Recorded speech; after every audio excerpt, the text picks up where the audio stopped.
Hey, welcome to another episode of Being Spiritual at RU with Father Scott, and I'm Pastor Matt. We are heading into part two of our discussion on Christian nationalism and this wonderful book called The Psychology of Christian Nationalism. And so this week we wanted to discuss chapter two, which is specifically why are people driven or drawn in by extremist beliefs. And so the author addresses reasons for why people join movements like MAGA and other Christian national movements. Um, so she spends a lot of time in this chapter drawing out Mhm. and giving evidence for it, using a lot of anecdotes. She does her research really well, I think. So if you have an opportunity to pick up the book, we're not going to go through all of it. We're just kind of give an overview. But if you do have an opportunity to pick up the book, it's helpful Mhm. to kind of read some of the history and the movement. She went all the way back into the 70s and 80s of evangelicalism and Yep. um, what kind of led to that.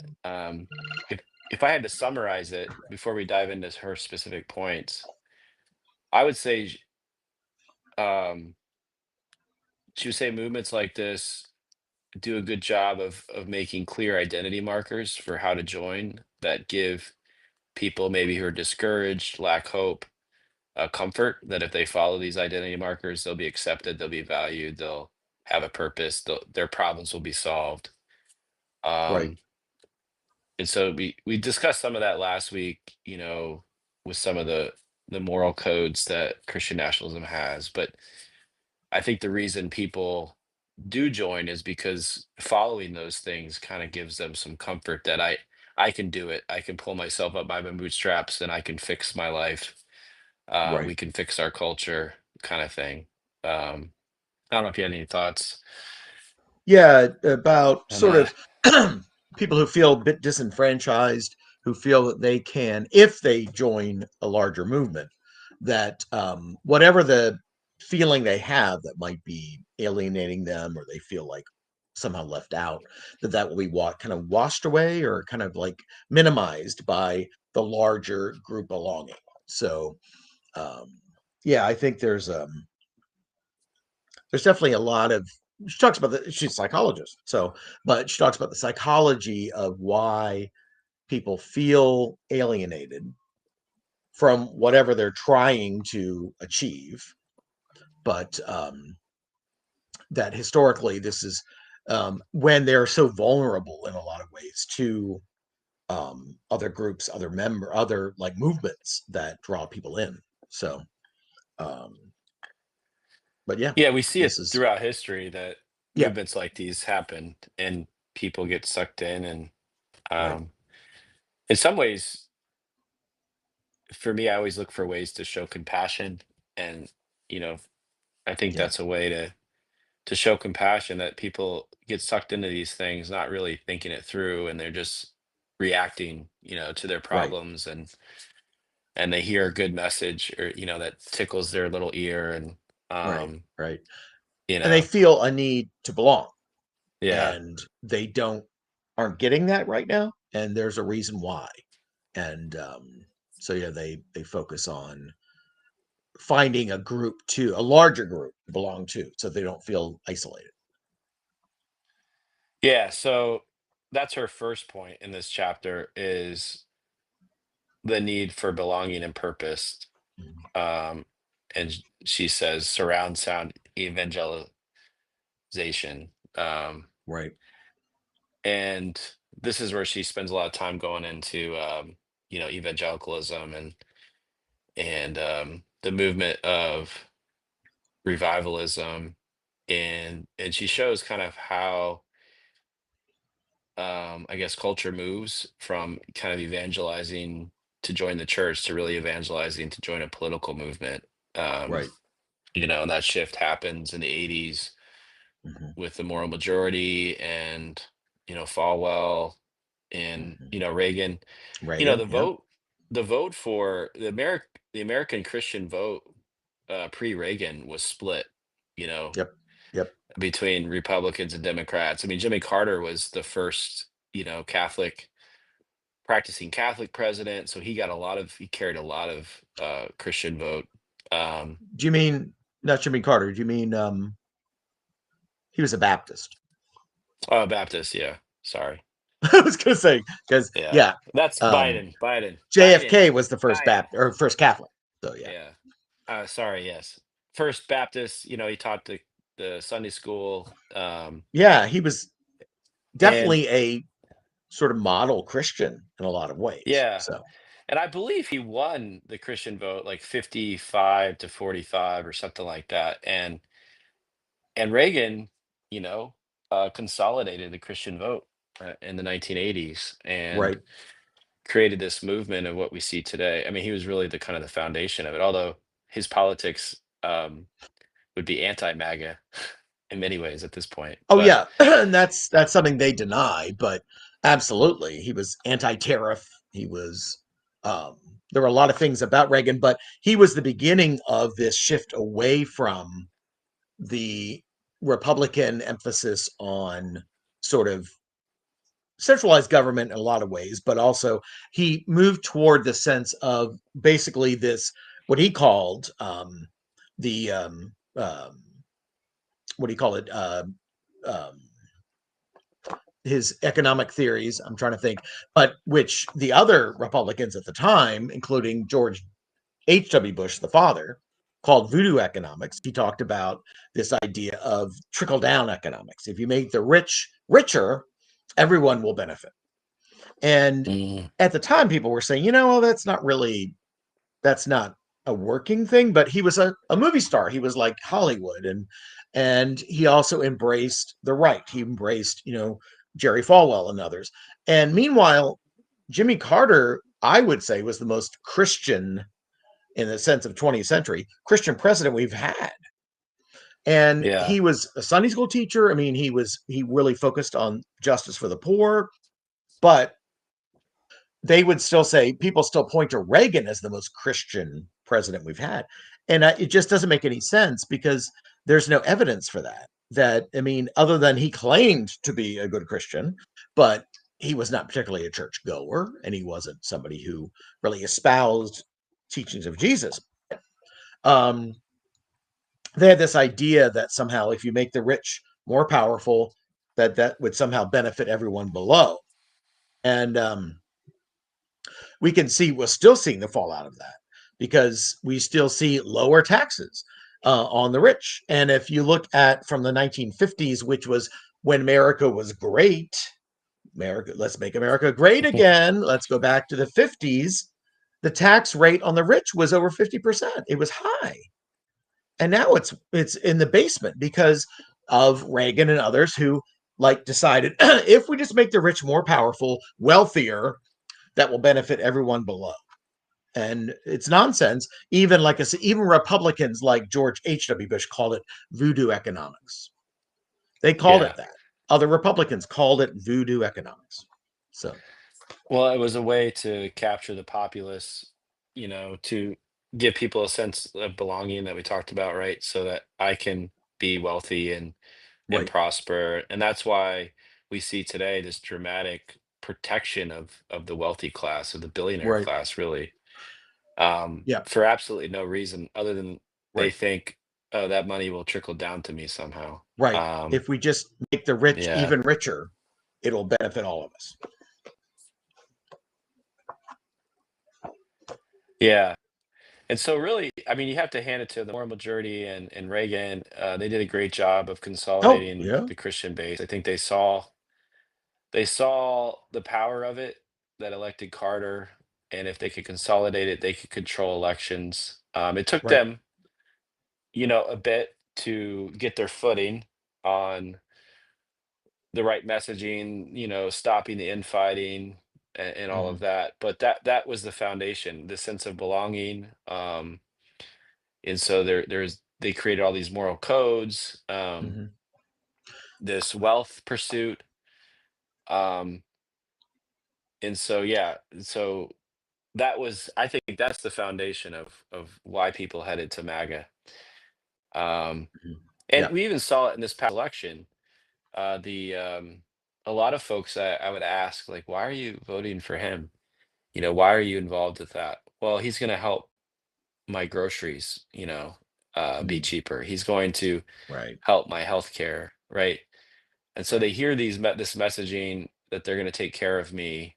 Um, my problems matter. Uh, it was powerful. Um, Hmm. and then so that's kind of the first point. And then the second point, and this one I think would be harder for people to admit, is the fear of loss of white social status. There's Yes. resentment and a desire for white power. Um, Right. I Yeah, they wouldn't think have the called it reason, that. They probably wouldn't have described it that way, but that's what they meant. Is that the old days, the good old days, make America great, was when white men were in charge. And that's what they talk about as the good old days. They don't realize that's what they meant. Most of them, not some of them do, but some of them don't. They realize you mean when white Christian men were in charge. That's what they want a return to. yeah, um, and this goes in even into theology, the books we read. Um, most prominent theologians are white. That the media puts forward, that book publishers put forward. Right. And so even hearing a non-white theological voice is hard to do, much Right. less, have white people be willing to give a non-white person power in America. Right. And I think what we saw with Obama is the right leaning into this idea because of Obama.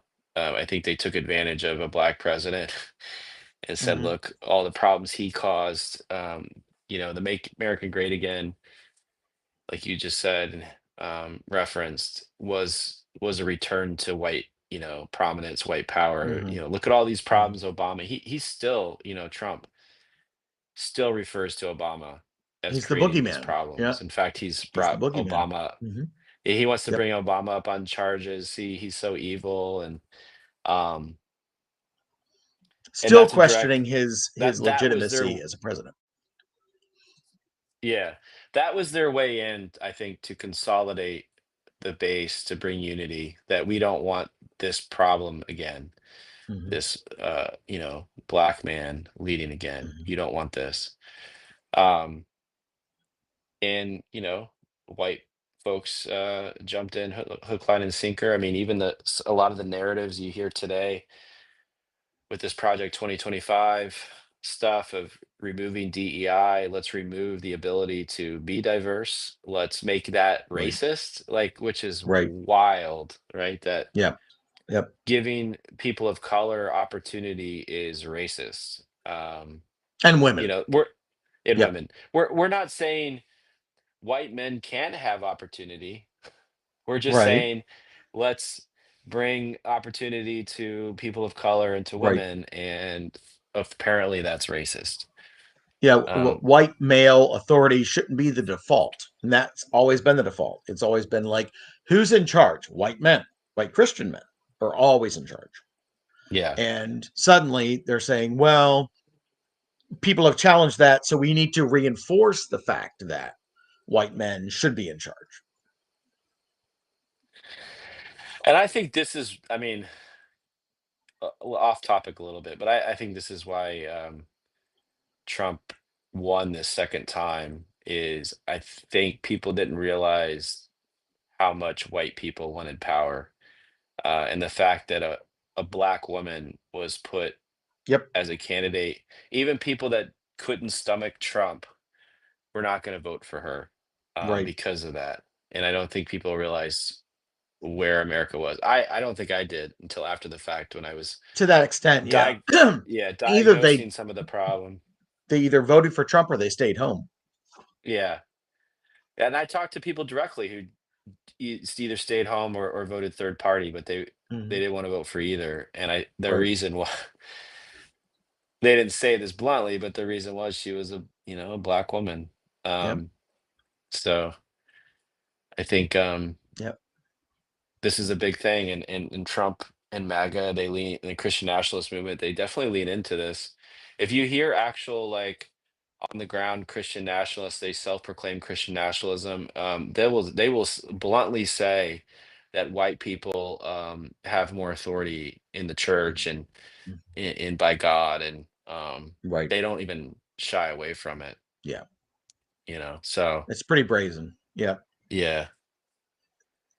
And then she Um, mentions the conspiracy theories, which I grew up with the conspiracy theories. I mean, I would say in some ways the rapture is a conspiracy theory, in an mm, ultimate sense. It's this sense of that we have the knowledge of something that's going on that everyone else is duped to, everyone else is misled, but we know the truth. And mm. that is rife within both the right wing and a lot of evangelical churches. They believe they understand the truth that other people don't. Yeah, and that goes back to the belonging, like they Hmm. find comfort that like I know what's right, and Right. you need to know what's right too, and they yeah, they don't want to open themselves up to being wrong. I remember, Right. Dan Brown. You remember the author Dan Brown, Oh who yeah. wrote those, thrillers, and Right. those were banned in one of the churches I worked at because Really. it opened people up. I mean, the pastor told me, because I read them and I would talk about them, and my boss at the time, he told me we don't want those here. We don't want to talk about them because it opens people up to other views of the truth of Scripture, and Hmm. we don't want that.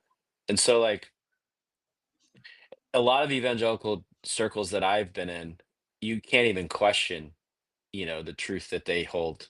You can't even ask questions about it, or else Huh. you're ostracized. And even Interesting. recently, a previous denomination I was part of, just simply for asking questions, I Oh was yeah. called into the principal's office. And so I think um, these are important, right? The conspiracy theories, Yeah.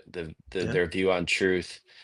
And if you don't believe their conspiracy theories and their view on truth, you're not in the right. You're not a gospel believing church, is Right. what they'll say, Yeah. Yeah. right? Um, Yeah.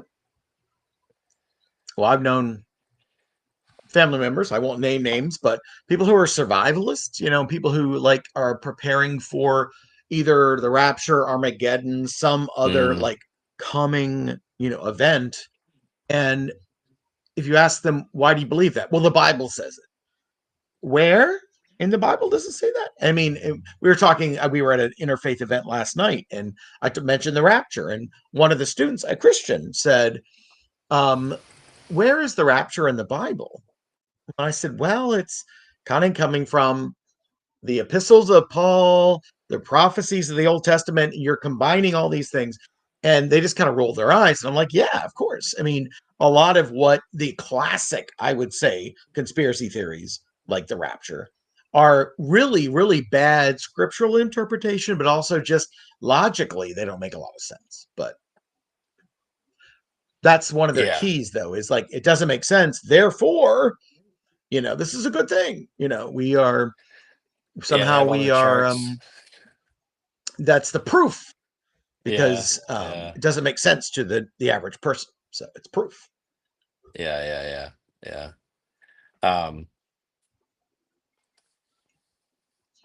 yeah, that's a way to control and manipulate people too. Like if you don't believe this, then you're gonna go through the tribulation, you're gonna, have pain and suffering. So come to our side and you won't have pain and suffering. Right. That's kind of the manipulative tactic that they use. And the other thing that we kind of glossed over a little bit, but the loss of patriarchy, the Mhm. loss of male authority, male dominated authority. She mentioned in this book a lot about James Dobson creating that culture, and Yep. I didn't realize how ingrained it was in the culture. I kind of intuited, but he passed away recently. Yeah. And I posted about that and how I was thankful that he was receiving the grace that he never taught. Um, you know, Yeah. while he was here on earth. And I got so much backlash. I mean, people worship. I didn't Mhm. realize the love people had for James Dobson, even from Yep. people I didn't realize, connected with him in that way. Yep. So he had great control over this Absolutely. patriarchy, the male Mhm. dominated household, that male needs to lead, women need to submit, Right. men make decisions, all of that. Um, The whole idea of tough love came from him. mm, You should yeah. punish a child because you love them. Oh yeah. You'll show you love them by punishing them. That's James Dobson. That's the tough Hmm. love idea. That's him. So Yeah. I people mean, bought his stuff even before Jerry Falwell and others. yeah, he had great influence, Mhm. because he gave white males power, and so Yep. they liked it. You know, Yep. he encouraged it, and he called it biblical. Yep. Yep. And even though he'd be reading metaphors and try to literally interpret it, but Well, yeah. you Let's know, not get uh, too analytical about this or too, but yeah, they say, well, that's kind of a metaphor. But anyway, yeah, yeah. they Anyway, yeah. he so yeah, this male patriarchy. I mean, if you look even at Trump, and his team, it's all white men. And the one woman in this kind of circle is There's is his always a token woman. spokesperson. Yeah. Yeah, Yeah. it's his spokesperson, Right. who just lies for him all the time. Right. And she knows she has to do that or else she's gone, She'll be out of a job. immediately. Yeah. Yeah. Yeah. So we see that it's pervasive. That's the one area, as I reflect with folks that I interact with, that I know are, you know, could could be drawn into MAGA. The patriarchy is the one, I think, at least in my parish here, where people have a problem with it because they value women. And I Hmm. I don't know if that's New Jersey culture, Northeast culture, but Yeah. I don't know. as I dialogue with folks, they do value their spouse, they value women leaders, and so Mhm. that's one I've leaned into with people in conversation, to try to help see the error of this new Christian nationalist movement, MAGA ways. Mhm. Um, which is one area of encouragement I have in these conversations. But it's hard to get past that sense of belonging that this movement gives, Sure. and the Christian, that we talked about it last week, but the Christian part of it, like, why wouldn't we want everybody, to be Christian? And um, Right. here's Yeah. the thing, I was reading this week somebody by the name of Carl Ronner, and he talked about hope, Mhm. and he said there's two ways that we naturally kind of react to hope is if we don't get what we hope for, we go into despair.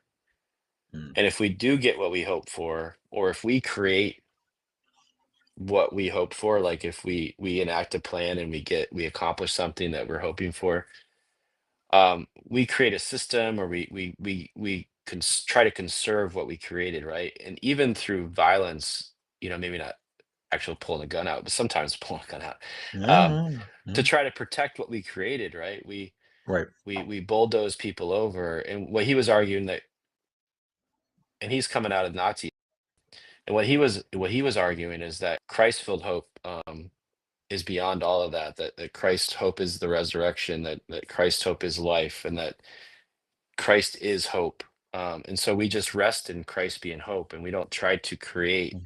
these systems to conserve and protect, and we don't give in to despair, Right. because Christ is hope. And in this conversation, I was thinking about that. And Christian nationalism, I think, is coming out of people who lack hope, who are in despair, Mhm. and they've created a system for themselves that they enact with violence. It really, sometimes literal violence, or they just bulldoze people or treat people poorly to conserve their system. And I think that's what's happening here is Mhm. They don't know where their hope truly is found. They think it's found in this, political system, this political figure, this movement, and it's not, and it's Right. sad to watch. But I thought that was interesting, reading someone who lived through Nazism, which was a Mhm. Christian nationalist movement. Um, Totally. so Yep. Yep. any closing thoughts, Father Scott, as we wrap this Yeah, up? I've been thinking about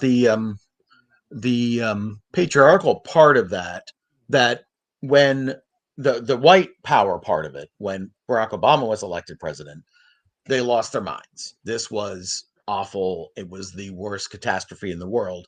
Imagine if a woman had been elected. A woman has never been elected president. If a woman had been elected, then you've got, and a woman of color, you've got a Hmm. non-white woman in charge. Yes, of course, a lot of people would have just thought this was the apocalypse, the end of the world, because a non-white Hmm. woman was in charge over them.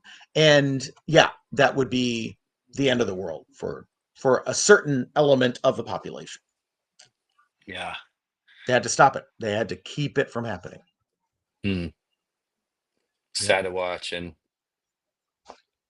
We're seeing the and outcome playing out right now. yeah, and they don't like conversations like these. Nope. And if Nope. they had their druthers, they'd shut these things down too. Right. You know. Yep. Um, Because so it's they something that think we, they know what the problem is. And the yeah, problem is non-white people, non-white men also being in charge. That's a problem. yeah, and yeah. So Christian nationalism, it's a problem, and it should be addressed. That's why we're having this conversation. And so, I'd encourage you, if you're listening, to talk about it with people, to bring it up in healthy ways and dialogue. Because I think as you bring these things in the open, and have healthy dialogue, we can see change, I think, through that. So, Yep.